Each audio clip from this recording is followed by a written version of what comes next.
నమస్తే అండి. సేద్యం మిద్దె తోట యూట్యూబ్ ఛానల్కి స్వాగతం. దాదాపు వర్షాలు ఒక నెల రోజులు విపరీతంగా కురిశాయి. అదొకటే కాదండి, నాకు కూడా పర్సనల్గా ఇంట్లో ఒక చిన్న ఇబ్బంది వల్ల అసలు తోట వైపే రాలేదు. ఎప్పుడో ఒకసారి ఎవరితోటో కాసి నీళ్లు పోపించాను మధ్యలో అవసరమైతే. దాదాపు నెల రోజుల నుండి వర్షాలే కాబట్టి అసలు తోటకు వచ్చింది లేదు, ఏమీ లేదు. కానీ ప్రకృతం ఎట్లాంటిదో అర్థమవుతుందండి. కాస్త చికాగ్గా గజిబిజిగా కొంత మనకి కలుపు మొక్కలు ఇవి పెరిగినప్పటికీ ప్రకృతి తన పని తాను చేసుకుంటూ వెళ్తుందన్నట్టుగా చక్కగా ఈ ఆశ్వయుజ మాసం కార్తీక మాసం అనగానే కనిపించే బంతులు మాకైతే తోట నిండా ఉన్నాయండి. ఇది నేను దాదాపు ఒక నెల 10 రోజుల క్రితం పెట్టాను. మనకు తెలిసిందే కదా పాలినేషన్ కోసం అని. సరే ఎన్ని రంగులు వచ్చాయో కూడా చూడలేదు, కానీ నిండుగా పూసాయి. అంతేకాదు తోటలో ఎటు చూసినా ఏదో ఒక పువ్వు తోట నిండా కనబడుతుందండి. ఎటు చూసినా పువ్వులతో అయితే ఉంది, కానీ కూరగాయ మొక్కలు కాస్త శూన్యమనే చెప్పాలి. ఏవి ఎక్కడ ఏమీ కనబడట్లేదు. పెట్టిపోయాయి ఏదో తెలియదు. పువ్వులు మాత్రం చక్కగా నిండుగా ఉన్నాయండి. సరే ఏదో ఒకటి నెల రోజులు పట్టించుకోకుండా వచ్చిన తర్వాత చూస్తే ఈ మాత్రం పూలన్నా కనిపిస్తే ఆనందం. అది కూడా లేకపోతే ఇక మన పరిస్థితి ఏంటో తెలుసు కదా. సరే మొత్తానికైతే పువ్వులు అయితే బాగా ఉన్నాయండి. చూడాలి ఇక ఇప్పుడైనా కాసిని ఏవైనా 4 తినడానికి మొక్కలు పెట్టుకోవాలి.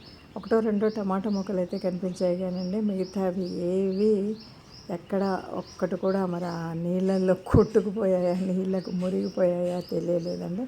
మొత్తం ముక్కలు అయితే పోయాయి. ఇక్కడ ఒక్కటి మాత్రం వేరే రంగుది వచ్చిందండి. ఇది కాస్త ఎరుపు రంగులాగా ఉంది, జాజు కలర్ లాగా ఉంది బంతి మొక్క. మిగతా అన్నీ పెరిగాయి చాలా పెద్దగా. దాంతోపాటు గడ్డి కూడా చాలా ఎక్కువగా పెరిగిందండి. కొన్ని మొక్కలు వైల్డ్గా, ఇవి పళ్ళ మొక్కలు కొన్ని చాలా వైల్డ్గా పెరిగాయి. ఎంతైనా వర్షం నీరే కదా, మనం అందించిన దానికంటే వాటంతలో అవి వచ్చినప్పుడు చాలా ఎక్కువగా వస్తుంది. సో మొత్తంగా హైలైట్ ఆఫ్ ద గార్డెన్ ఏంటంటే ఇటు చూసిన బంతి మొక్కలు అయితే బాగా వచ్చాయి.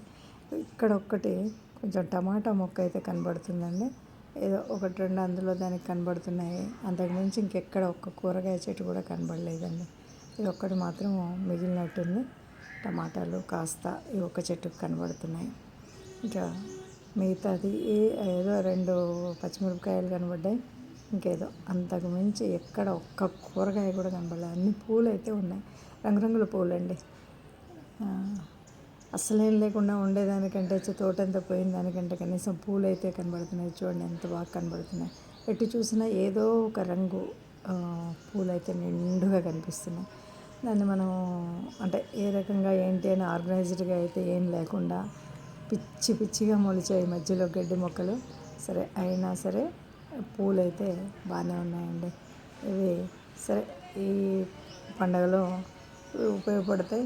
అంతలోపల ఏమన్నా మనం కూరగాయలు పెట్టుకుంటే కదా పాలినేషన్ కోసం ఆలోచించేది. కూరగాయలే లేవు.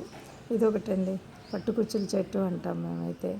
ఇంకేదో పేరు సీతమ్మ జడ ఏదో చెప్పారు. సరే ఏదేమన్నా ఇది కూడా మామిడి చెట్టులో వచ్చింది కాబట్టి ఆ డ్రమ్ములో మామిడి చెట్టు కంటే పైకి వెళ్ళిపోయిందండి. ఇక్కడ కూడా చిన్న క్లైంబర్ ఒకటి ఉంటుంది, చిన్న బ్లూ కలర్ ఫ్లవర్స్ తోటి. ఆ ఫ్లవర్స్ కూడా బాగానే కనపడుతున్నాయి. ఇదండి